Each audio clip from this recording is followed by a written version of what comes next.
Hasil mengecewakan diraih ketika Indonesia ditahan imbang Bahrain 2-2, bukan karena permainan yang jelek atau hasil imbang yang diraih, tetapi sikap wasit yang berat sebelah. Keputusan yang diambil selalu merugikan timnas Indonesia. Selain itu, pihak keamanan laga Indonesia versus Bahrain juga merugikan Indonesia. Pertandingan ini juga disoroti oleh seluruh dunia. Bagaimana ceritanya? Mari kita bahas. Bagi para penggemar timnas Indonesia, wajib like dan subscribe. Indonesia seharusnya akan mencetak sejarah yang indah dengan hasil comeback saat melawan Bahrain pada lanjutan kualifikasi Piala Dunia. Namun, kemenangan yang sudah di depan mata ini dirampok oleh wasit yang tidak punya etika.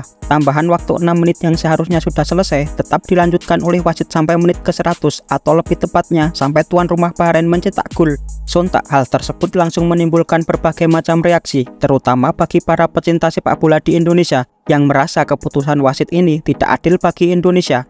Wasit yang menjadi pengadil yang seharusnya berlaku adil ini juga sering melakukan kontroversi ketika menjadi wasit. Sebelum pertandingan Indonesia melawan Bahrain, Thailand juga dirugikan oleh wasit yang saya aja males sebut namanya ini. Di pertandingan AFC U23 2020 saat Thailand melawan Arab Saudi, wasit memberikan tendangan bebas kepada Arab Saudi. Kemudian VAR mengubah keputusan menjadi penalti, dan uniknya wasit ini tidak memeriksa VAR sendiri. Alhasil keputusan ini membuat Thailand harus tersingkir dan kalah 1-0 dari Arab Saudi. Begitu pula ketika pertandingan Indonesia melawan Bahrain, ketika pemain Bahrain mendapat benturan sedikit, wasit langsung menunjuk pelanggaran. Sementara ketika Indonesia dilanggar, wasit seperti berat untuk meniup peluitnya. Begitupun saat Indonesia mendapatkan gol pertama lewat Rakhtar Oratmangun, wasit melakukan cek VAR yang sangat lama. Sementara saat gol terakhir Bahrain yang berbau offside, wasit tidak mengecek VAR. Selain wasit yang memihak tuan rumah, timnas Bahrain sendiri ketika posisi unggul selalu menerapkan strategi guling-guling untuk memperlambat tempo permainan. Hasil imbang tersebut membuat sebagian pemain setelah pertandingan tidak terima dan langsung protes, sehingga menyebabkan kericuhan di dalam lapangan. Raut wajah sedih dari punggawa timnas Indonesia tidak bisa dibendung lagi, terutama Sain Patinama yang tidak bisa menyembunyikan kekecewaannya di akhir pertandingan. Selain itu, pihak keamanan juga melarang timnas Indonesia menghampiri penonton yang ada di tribun. Raut kekecewaan juga dialami oleh pelatih Indonesia Shin Tae-yong. STY berujar, "Jika kalian semua menonton pertandingan ini, maka Anda akan paham mengapa semua pemain kami marah. Anda tahu batasan waktu 6 menit. Anda tahu semua keputusan wasit itu bias. Semua pemain Bahrain meminta free kick ketika kami melakukan pelanggaran. Anda pasti tahu kenapa pemain kami marah besar." Di akhir konversi pers, STY tidak mau berjabat tangan dengan panitia pertandingan. PSSI selaku induk sepak bola di Indonesia melalui Exco Arya Sinulinga akan melayangkan protes ke AFC atas keputusan wasit yang merugikan Indonesia. Arya Sinulinga berkata, "Ya, kami akan kirim surat protes ke AFC. Kita sangat kecewa dengan kepemimpinan wasit, seperti menambah waktu sampai Bahrain mencetak gol. Namun, hal itu dinilai percuma oleh netizen, sebab Presiden AFC Salman bin Ibrahim Al Khalifa berasal dari Bahrain."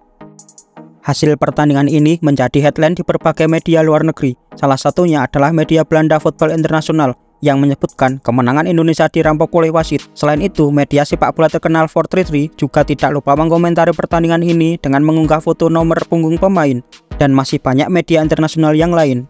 Bahkan, pemain timnas Filipina yang pernah bermain untuk Persib Bandung Daisuke Sato juga turut mengomentari keputusan wasit ini. Situs meme sepak bola internasional Troll Football juga turut mengomentari keputusan tersebut. Selain itu, timnas Indonesia juga mendapatkan dukungan dari akun fans sepak bola Irak dan juga netizen Jepang yang pernah mengalami kejadian yang sama saat timnas Jepang melawan negara dari Timur Tengah. Keputusan wasit yang tidak adil juga membuat salah satu wanita supporter timnas Indonesia mengatakan, "Bahrain punya uang tetapi tidak punya kelas." Komentar ini sangat mewakili kekecewaan supporter timnas Indonesia. Berikut adalah cuplikan wawancaranya. Bahrain have a lot of money, but don't have a class. Who know? Mami foolish. Who know foolish talk. Laga tersebut tentu sangat mengecewakan bagi timnas Indonesia. Akan tetapi, timnas Indonesia harus bangkit dan masih banyak pertandingan yang harus diraih oleh timnas Indonesia. Timnas Indonesia masih menyisakan 7 laga di lanjutan kualifikasi Piala Dunia ini dan masih terbuka lebar kesempatan untuk bermain di Piala Dunia. Terlebih, target STY yang ingin timnas Indonesia berada di peringkat ketiga atau keempat klasemen akhir. Pertandingan selanjutnya adalah melawan tim juru kunci Cina di Qingdao Stadium pada Selasa nanti. Pertandingan ini Indonesia berpeluang menang dan semoga tidak ada kesalahan dari wasit dan wasit harus bersifat objektif. Semoga Indonesia bisa memenangkan pertandingan melawan Cina.